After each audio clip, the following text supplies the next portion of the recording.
Allah ne parle pas ici des animaux, mais d'hommes qui ont enterré leur propre lumière, des âmes qui ont renié le ciel, jusqu'à ne plus être que mouvement, sans foi, sans conscience, sans avenir. Allah le Tout-Puissant dit dans le Coran: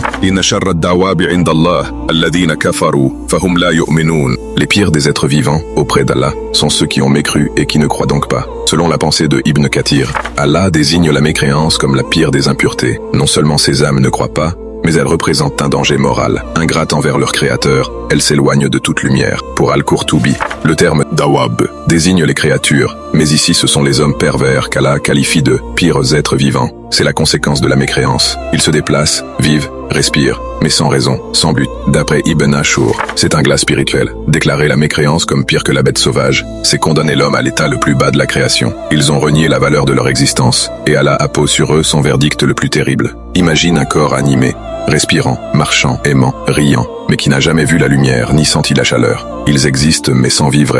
Ils bougent dans l'ombre et parlent, sans jamais reconnaître la source de la lumière. Ce verset, c'est un miroir qui dit: si tu ne crois pas, tu es pire qu'un instable flocon de poussière. Au moins la poussière est sincère, elle ne prétend pas exister. Pourquoi ce verset fait si mal? Parce qu'il insiste avec force. Le pire n'est pas la bête sauvage. Le pire, c'est l'homme qui croit n'exister que pour lui. L'homme qui oublie sa dignité, son devoir, et refuse la couronne divine posée sur son âme. Croire n'est pas une option. C'est la seule voie pour ne pas devenir le mal incarné, le fléau silencieux de la création. Ne passe pas à côté de Dieu en te croyant libre. La véritable liberté est de reconnaître celui qui t'a donné la vie. La pire des créatures n'est pas hors de toi. Elle est en chacun qui ferme son cœur à la vérité. Qu'Allah guide tes choix par sa lumière et fortifie ta foi. Tape Amin en commentaire.